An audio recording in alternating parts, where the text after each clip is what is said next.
subscribe dan tekan loceng. Tapi berapa lama kita boleh nak tahan rakyat kita ni? Berapa lama kita nak boleh biarkan ledakan dan kemarahan rakyat ni? Berapa lama? Berapa lama kita nak boleh kekang perasaan ini, tuan-tuan? Berapa lama kita nak boleh tahan dengan kebodohan ini? Berapa lama kita nak boleh tahan diperbodoh-bodohkan sebegini? Boleh pula 9,000 kes kau lantik dengan bangganya engkau mengangkat diri kau jadi timbalan Perdana Menteri. Kan? Yang bestnya Ashraf Wajdi hari ni, tahniah kepada timbalan Perdana Menteri Malaysia. Kita kata tahniah kepada timbalan Perdana Menteri Malaysia, sedangkan 7 hari bulan itu engkau yang cakap, MKT kata kita akan tolak sebarang jawatan timbalan Perdana Menteri. Now kau terima. Kenapa? Simple je tuan-tuan. Saya dah kata, move untuk nak angkat UMNO jadi Perdana Menteri, jadi kerajaan adalah satu move yang real, satu move yang benar, satu move yang sebenarnya berlaku, dan digunakan kita sebagainya untuk nak jadi bargaining chip. Saya sebut ni lama dah. Sejak tahun lepas saya sebut. Saya kata ada dua grup, dia akan camat sama dia. Hishamuddin akan jadi. Sekarang ini Zahid tak boleh. Dia naikkan Ismail Sabri, tapi belakang dia masih Hishamuddin. Benda-benda macam tu akan start ada move-move macam tu. Sebab apa? UMNO tak pernah jadi pembangkang. Saya kata nak stabilkan politik negara ni simple je. Lantik UMNO jadi kerajaan, stable politik kita. So dia cuba sedaya upaya mungkin supaya dia naik ke atas menjadi kerajaan, jadi Perdana Menteri. Kenapa perlu jadi Perdana Menteri? Ada bargaining chip. Kita kena ingat, ramai di kalangan orang UMNO sekarang ini ada masalah kes. Siapa yang boleh, orang kata apa, interfere, invisible hand dalam kes tersebut kalau bukan Perdana Menteri? It is not a secret anymore. It's an open secret. It's an open secret. Semua kita tahu benda tu. Siapa yang lantik AG? Perdana Menteri. Siapa yang lantik Ketua Hakim Negara atas nasihat? Perdana Menteri.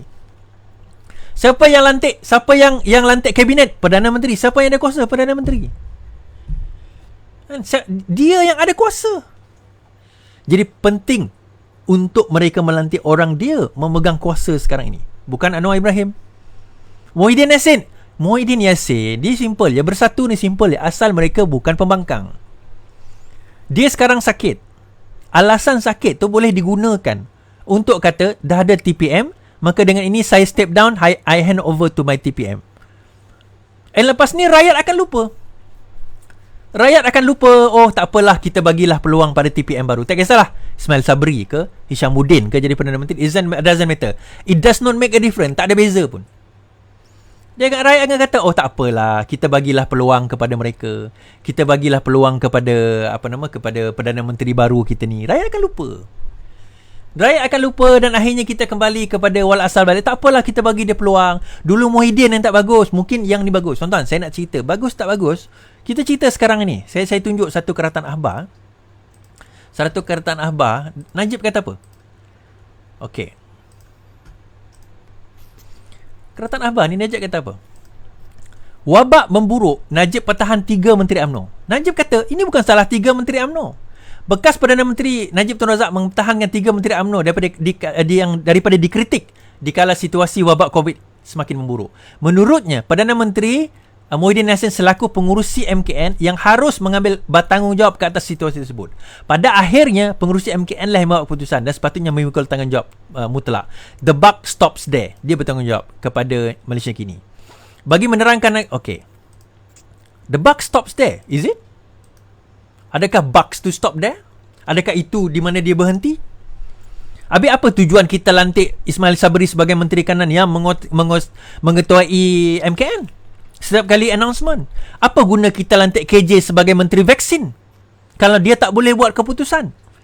Kalau mereka tak boleh bagi nasihat kepada Perdana Menteri, apa guna kita lantik semua ni? Might as well kita abolish je lah semua menteri-menteri ni. Perdana Menteri seorang buat keputusan. Bagi saya cara itu lagi mudah. Kalau kita nak keputusan, jadi diktator je. So kita tak nak blame pada UMNO. So kalau dia jadi Perdana Menteri, dia menguasai negara ni, do you think it's going to be better or it's going to be worse? Do you think it's going to be better or it's going to be worse? Sebab yang pegang Menteri Kesihatan UMNO, yang ketua MKN selain daripada Muhyiddin Yassin adalah Ismail Sabri, UMNO. Yang ketua kepada vaksin UMNO. Tiga-tiga UMNO. Jadi kalau semua tiga yang jawatan paling utama dalam mengendalikan COVID ini, dalam menentukan penurunan COVID ini tidak berjaya, apa jaminan kalau mereka jadi Perdana Menteri akan berjaya? Sebab itu saya proposekan, saya tanya soalan. Kalau Kak Wan kita lantik jadi Perdana Menteri, apa salahnya? Kenapa tak boleh? Apa tak boleh? 88% daripada YouTube kata wajar. 90% dekat Facebook kata wajar. Ini bukan saya kata Anwar tak boleh jadi Perdana Menteri. Sebab dia dah kata no UMNO. Sorry, no DAP, no Anwar. Kenapa tak? Apa salahnya? Okey, dia kata no Anwar bukan no PKR. Okey, then sokonglah PKR Kak Wan jadi Perdana Menteri. My point is this. Dia bukan masalah Anwar. It's never been about Anwar. It's never been about DAP. It's always been about, dia selalunya apa? Itu semua alasan. Kita takkan nak kamu jadi Perdana Menteri. Itu je. Kami tak nak kamu jadi Perdana Menteri. Kami hanya menggunakan kamu sebagai bargaining chip. Sebagai satu alat untuk kami bargain dengan kerajaan bersatu ni. Bersatu. Kalau kamu tak nak ikut apa yang kami nak, kami tarik handbrake, kami sokong yang satu lagi tu. Okay? Kami akan sokong yang satu lagi tu. Audio tu benar, audio tu benar. Siapa kata audio tu tak benar? Zahid sendiri mengakui audio tu benar. Tetapi benarnya audio itu tidak menggambarkan niat. Niat itu hanya ditranslatekan dengan perbuatan. Dan perbuatan itu kita dapat lihat sekarang ini apa yang berlaku, tuan-tuan. Announce. Kerajaan UMNO sekarang menarik sokongan. Tetapi hari ini mengucapkan tahniah kepada kerajaan. Tahniah kepada Ismail Sabri kerana dilantik menjadi Perdana Menteri. Timbalan Perdana Menteri. Kenapa jadi macam tu? Kenapa lagu tu? Apa yang berlaku? Sebab itu menurut Syahidan, kenyataan Ahmad Maslan sendiri bercanggah dengan kenyataan Zahid. Ahmad Maslan mengatakan, dalam kenyataan dia kata, kenyataan Setiausaha Agung UMNO bercanggah dengan ketetapan awal Zahid Hamidi. Selepas Ahmad Azlan berkata, walaupun MP UMNO dibenarkan menggunakan budi bicara, ia masih harus berpandukan kepada keputusan parti. Namun begitu, Syahidan menegaskan, UMNO dan BN akan tetap berpegang kepada kenyataan Ahmad Zahid yang memberi kebebasan kepada wakil rakyat untuk menentukan sokongan. Even di kalangan UMNO sendiri, mereka confused. Dia orang keliru sebenarnya. Ahmad Maslan kata, pada hari pilihan parlimen nanti, kalau kamu nak menyatakan sokongan tak sokongan, boleh, tapi mesti berpandukan kepada UMNO cakap, iaitu UMNO dah tarik handbrake. Tapi Zahid Hamidi kata tak ada. Itu terpulang kepada kamu lah nak sokong. Tak nak sokong tak apa. Tindakan tidak akan diambil. Itu maksud dia. Kalau kamu sokong pembangkang pun, kita tak akan ambil tindakan. Kalau kamu sokong kerajaan pun, kita tak akan ambil tindakan. Itu point dia. Jadi dalam keadaan dan hal tersebut, baru kita realise permainan. Sebab itu, tuan-tuan, ada yang kata pada saya, kita kenapa tak nampak satu benda tu, kenapa kita tak nampak sebelum ni, kenapa engkau nampak? Sebab saya melihat sesuatu perkara itu dalam satu jangka yang jauh tau. Apa tindakan tu kita kena lihat dalam satu jangka yang itu, baru boleh kita buat planning. Itu dipanggil game theory. If this, kalau bukan ini, then that. The probability. Kalau ini berlaku, kita kena tengok semua senario dan kita analyse. Lepas tu kita calculate. Dia ada calculation dia. Jadi dari situ kita akan melihat in the future apa akan berlaku. Kenapa saya kata setahun lepas kerajaan ini akan gagal? Kenapa saya kata setahun lepas penting untuk kita melantik orang yang betul? Kalau tidak, negara kita akan jahanam. Membawa saya kepada saya nak react kepada satu video yang dibuat oleh satu YouTuber. Dia ni pelawak lah. Dia suka buat parody. Saya pun selalu follow dia juga. Saya pertama sekali I have nothing against DD Chronicles. Itu kita kena clear. Janganlah pergi serang dia. No. I have nothing against DD Chronicles. Ini pendapat peribadi dia. Okay? So itu kita kena clear dahulu. Saya tak ada masalah dengan DD Chronicles. Saya tak ada gaduh dengan dia. Saya tak ada benci dia pun. Okay? Itu kita kena get it out of the way dulu. Supaya nanti kalau tak, nanti orang pergi serang dia lah apa kan. So kita tak nak benda tu berlaku. Okay? Cuma kenapa saya nampak benda yang dia tak nampak? Kenapa saya boleh nampak benda yang DD Chronicles ni tak nampak? Okay. Ini adalah video yang saya buat tahun lepas. Sebaik saja pelantikan kabinet baru. Masa tu Tuan Ibrahim Tuan Man dilantik jadi Menteri Alam Sekitar. So saya gelakkan lah. In fact video tu viral tau. Ramai walaon bantai saya. Saya tak ada masalah pun against Didi Chronicles ni. Tapi macam mana saya tahu hadis tersebut? Macam mana saya tahu penggunaan dia? Dia sebab mungkin Didi Chronicles ni tak kenal lah kot. Mungkin dia naif tentang politik. Tak apa. Saya tak ada masalah tentang. Saya tahu video ni setahun lepas, tapi saya tak nak tengok dulu. Saya nak react dengan tuan-tuan, tapi masalah sistem pula tadi. Tak apalah. Nak full dia pergi ke Didi Chronicles punya page. Dia punya YouTube. Dia ada YouTube channel situ. Type situ Iswardi. Saya tak ingat lah, lama lah. Didi Chronicles Menteri Alam Sekitar macam tu. You'll find it.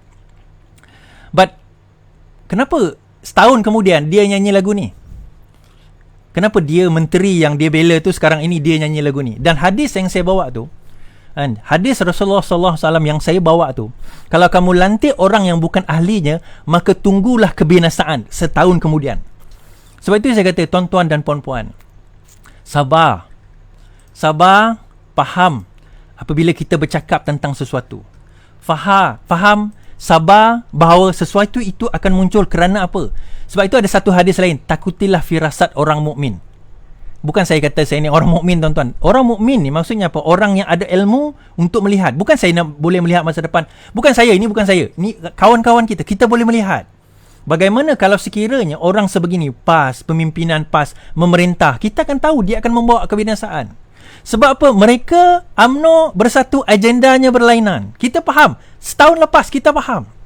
Kita tahu agenda bersatu. Kita tahu agenda UMNO. Kita tahu agenda PAS. Dan bila mereka melantik menteri-menteri ini, mereka bukan melantik atas dasar kapasiti seseorang itu sebagai menteri. Tetapi kapasiti mereka sebagai seseorang. Sebagai seseorang yang sudah diberi jawatan, dan itu merupakan satu laba, satu ghanimah, satu bayaran kepada dia kerana setia dengan kerajaan ini. Itu saja, bukan kerana dia layak. Kalau kita sebut Mat Sabu tak layak, kita kata tahun 2018 sampai tahun 2020 jatuhnya kerajaan, China tak pernah masuk dalam perairan kita atau ruang udara kita. Tahun ini jangan kata China masuk ruang udara kita dekat Sabah, kapal dia sudah hampir masuk. Israel lalu dekat ruang udara kita dengan kebenaran menteri, termasuk Menteri Pertahanan. Macam mana Menteri Pertahanan boleh bagi airspace kita laluan kepada Israel? Alasan dia, dia nak pergi Singapura, takkan tak lalu negara kita. Habis selama ni dia lalu kat mana? Habis yang ingat Israel tak pernah lalu pergi ke Singapura, lalu kat mana? Dia ada laluan route yang lain. Tapi kenapa Menteri Pertahanan kita biarkan, tuan-tuan? Mat Sabu tak pernah biarkan. Wah, Ima dia kata elephant gaduh-gaduh tengah-tengah. Dan saya percaya kalau tuan-tuan pun bercakap depan international audience, saya rasa English tuan-tuan pun kadang-kadang kelaut juga. Tapi sekurang-kurangnya dia pernah bercakap English. Saya pernah bercakap in front of international punya delegates. Masa dekat Cambodia dulu. Cambodia, saya pernah cakap masa dekat UK, masa dekat US. Saya pernah cakap masa dekat Jerman. Saya pernah cakap depan. My English okay lah. Quite okay lah. Itu pun kadang-kadang depan orang ramai, bergegar juga. Boleh hilang ingatan tau kalau tak ada skrip kat depan. My point is this. Setahun kemudian, this is what happened in our country. And you yourself, Tuan Didi Chronicles, melihat perkara ini.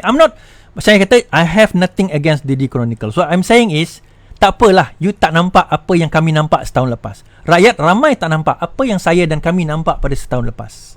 Saya harap, saya tinggalkan tuan-tuan dan perempuan dengan satu je. Nampaklah apa yang kami nampak. Dan kalau bertukar pun kepada UMNO sebagai Perdana Menteri selepas ini, ketahuilah, nothing will change. Nothing will change. Takkan ada apa yang berubah, tuan-tuan. Tak ada apa yang berubah. Sebab itu saya akan teruskan live saya. Setahun lepas mengingatkan saya tengok video ni, mengingat saya setahun lepas. Tengok muka setahun lepas masa PKP kan. Dan saya teruskan lagi live ini setahun kemudian. Setiap malam. Saya ada lebih 300-400 video live tiap-tiap malam. Kerana apa?